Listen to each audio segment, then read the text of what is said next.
Y'all, welcome back to another video. In this one, I'm going to be talking about JJK and my thoughts on it as a whole. So, yeah, real quick, I just want to say, I've consumed season 1 of JJK and Shibuya twice. That's about it. Everything else I've only consumed once. But I don't really think my opinion is going to change on it on anything else if I consume it a second time. You feel me? So, yeah. So, I think season 1 of JJK was like the forest shit, how it ended off. With Yuji and Nobara killing Yuji's siblings, all that great stuff. I think that was peak JJK. I think in season 1, JJK took the time to spend time with these characters. We got to spend a lot of time with Yuji, Megumi, and Nobara, and Gojo, them interacting with each other, stuff like that. In the forest, I felt like we were actually spending time with these characters.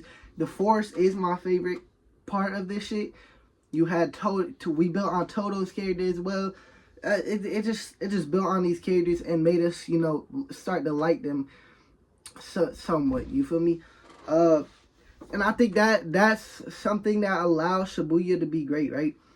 Because Shibuya doesn't do that, right? Shibuya is a heavily action arc, but due to season 1, the build up from season 1, us getting to introduce these characters, knowing these characters, it was a lot more. Again, these characters were fucking. We spent actual time with these characters. You feel me? Even without them fighting, right? Like Todo being a brother to Yuji, and that came back into Shibuya with him being a brother to Yuji. We had Mahito, the tree curse, and Jogo. Shibuya was the climax of all that. That's what it feels like, right? Like all that characterization, us being introduced to these characters, starting to like these characters, hate these villains such as Mahito. All that was because of what season 1 did. That was the action that the characterization from season 1 did heading into Shibuya. And Shibuya is amazing art. I love Shibuya. However, I think what some people say, I think it's kind of accurate when they say it falls off after Shibuya, bro. Because Shibuya was amazing. You had, Gojo versus Jogo and Mahito and them. Him doing like the two second fucking domain. What's it called? Mahito versus Yuji. The ending of that. It was Shibuya was amazing. But after Shibuya, it falls off for me because I think after that it's a Maki arc, and that arc is good. We understand at this point in time. We understand why Maki hates the Zenin clan. They pretty much treated her like shit, right? Because she ain't have a curse technique. They pretty much said fuck her. Now you could say they could have done more to make us hate the Zenin clan, but it's still satisfying. Nevertheless, I think it will be way better in the anime too. I already love the arc, like this short little arc, but like it'll be wet. Like seeing her walk out. I believe she was carrying someone's head, so. She walking with like someone's head after beating the Zenin clan, that would be cold as fuck. Yeah, the entire that's after that though, that's when shit kinda took a turn for the worse in my opinion, right? We had them going after Hikari, which was kinda boring. And then the Cooling Games, I feel like they threw in a bunch of characters that we didn't get to spend time with and then threw them against Sukuna, right? Like, the manga guy didn't get thrown against Sukuna, but he's ass. I really don't care about him. If I'm being honest, I really don't care about him. I'm pretty sure no one cares about him.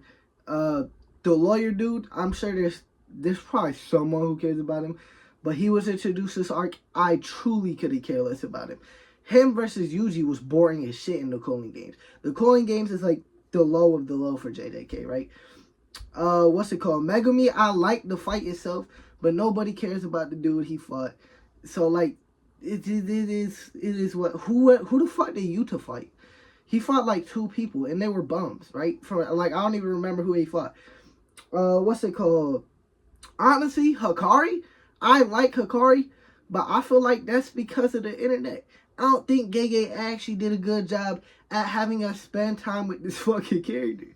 I genuinely think the memes make a lot of us like Hikari more than we would have. You feel like if it wasn't for the internet, I deadass think not a lot of us liking Hikari like that, right? Sure, he has a cool ability, But like we did not spend time with this character, and then later he literally just stars. I don't know the person's name, I forget, but that's all he does, right? We did not spend a lot of time with Hikari. Kashimo, bro, like apparently he got fucking fans, bro. We spent he wanted Sukuna's head and lost in the chapter. That was his whole shit. He wanted to fight the strongest and lost in the chapter. Right? Like he beat fucking Panda and then he fought Hikari and lost, I believe. If I'm remembering that correctly. Either way, did not spend enough time with this character. It was just fighting. It was really just fighting. And I think the fact that's where JJK kind of went wrong. They stopped giving us time to spend with these characters, see these characters interact before they fight or after they fight. Even someone like Todo, yes, he was fighting people. But again, we gotta see it. We got the funny moments between him and Megumi. We got him consider Yuji a brother. And that plays into fucking Shibuya. That plays into the his fight versus Sukuna. He pretty much always getting Yuji's head straight. So I feel like most of the coin games characters were introduced, thrown into fights, and we don't care. Me personally, I don't care about most of them characters. I like Hikari. Again, I think that's because of the internet, though. Because if you ask me, like Hikari's the GOAT. That's my boy. But like, I feel like that's because of the internet why a lot of people like Hikari. I don't even know who the fuck else was introduced though. I think I said it like everyone. But then again, you throw the lawyer dude into a fight. You throw Kashimo into a fight versus Sukuna. Did not care. Their deaths pretty much meant fucking nothing. If Kashimo even died. Did Kashimo die?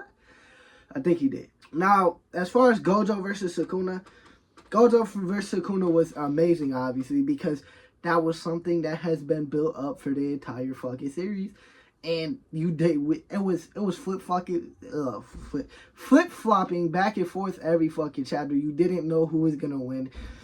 I will say the narrator saying Gojo won, and then next chapter not being the case. I think that's a little whack. Don't have the narrator like that. You feel me? Don't have the narrator like that. But yeah, either way, that was a built up fight for fucking ever. That means Gojo sat on him. Gojo talking shit, saying, "Nah, I'd win. Like I'd win." Well, Yuji asking him who he like. It's been built up forever. You know what I'm saying? So that fight was amazing. And then the fights after that, again, some of them I cared, some of them I didn't. Yuta versus Yuta and Yuji jumping his ass. We care about that fight because we like Yuta. He's been a character we've seen for a while. And yeah, he's been built upon something. We literally had like a flashback with him, Maki, Panda, and Gato and shit, bro. So we somewhat care about Yuta. I'm not the biggest Yuta fan out there. You could say he could have built upon more for you to actually care if like he died or something. Cool. But again, it's not as bad as someone like Kashimo or the lawyer dude in my eyes. Fighting him, we do not care about those characters. I even think you throwing in Miguel and them. Like, bro, the only time we've seen Miguel fight, the only time we've really expanded upon Miguel's character was never. We've never, like all he did was fight Gojo, and that's it. That was the extent of Miguel pretty much. So, like, you know, I don't care about him fighting too much. You feel me? He put up a fight. I like the fighting. Like, the fights themselves were cool. But a lot of characters, we ain't care. Kusakabe, we ain't built upon too much with him either, I feel like. I hype up Kusakabe as like a joke or whatever, but bro, we did not spend that much time with Kusakabe either. So yeah, but there was Yuji finishing him off, Todo coming in, all that was Chozo. We fuck with Chozo heavy. Chozo was probably one of the few characters that we actually built upon from Shibuya onward. You feel me? That where it was in this fight.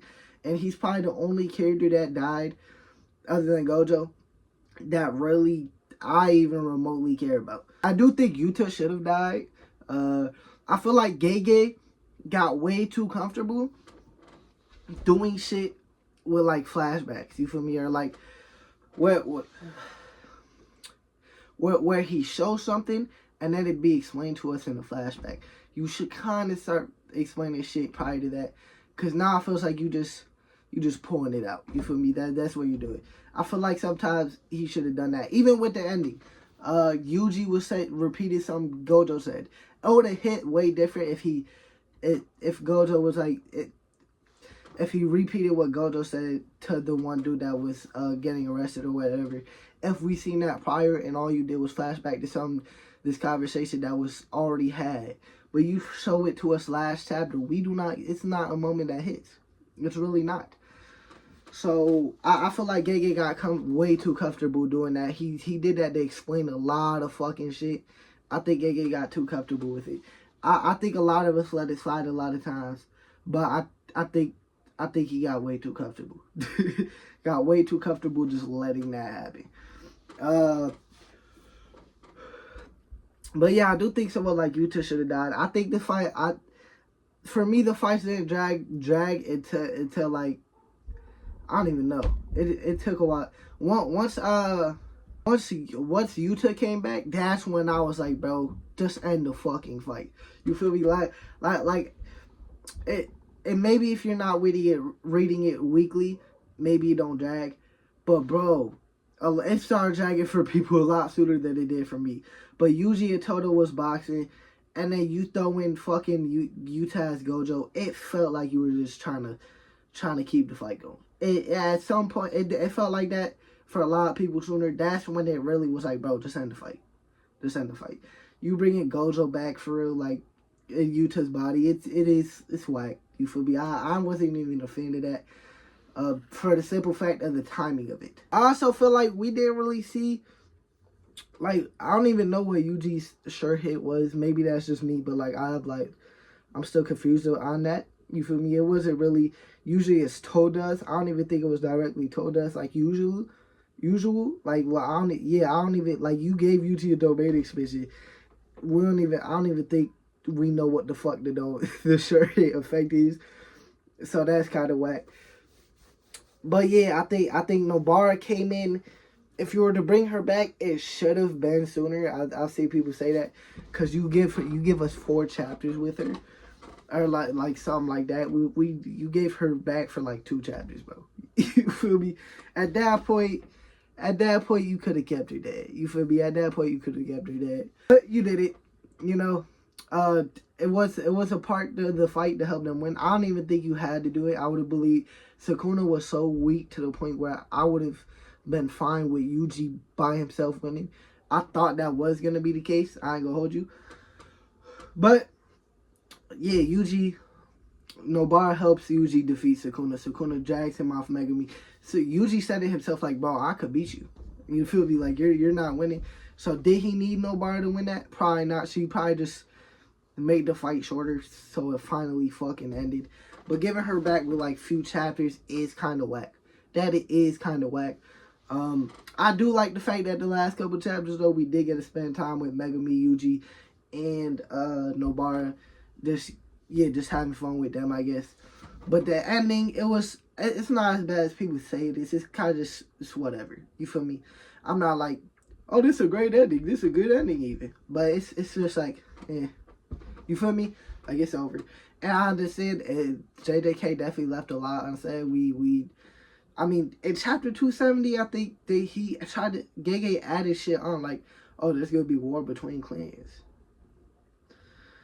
Why are you adding shit before when you're about to end the series next chapter? You know what I'm saying?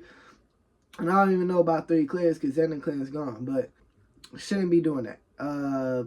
Again, we have like no information on the 3 clans. People want to see Heian era, so there was definitely stuff left undone. As a whole, though, I do think JJK is a good series. I'll probably give it like a 7. Depending what I compare it to, right? Because a 7 is good for me, right? That means your series is good. You're not great to me, but you're a good series. But like, if I'm comparing it to some, like, there's some other series I have at a 7. If I compare it to that though, I might drop it. You feel me? So JJK really like a 7, 6.5 ish, because I think it's a good series. I'm not gonna sit here and act like it's not. It really depends. Like, if I'm doing comparisons or not. I think it's a good series overall. I do think it went away from what worked though, and that's the how it was building characters like in the season 1. I think it went away from that a little bit too much. I think it went away from that a little bit too much. You can have a heavy heavy action arc like Shibuya, but Shibuya worked because of what season 1 provided. But yeah, that's gonna be that in this video. I post anime manga content 4 times a week: Sunday, Monday, Wednesday, Saturday. So you obviously like anime and manga, so subscribe to the channel, like the video if you liked it, and peace out.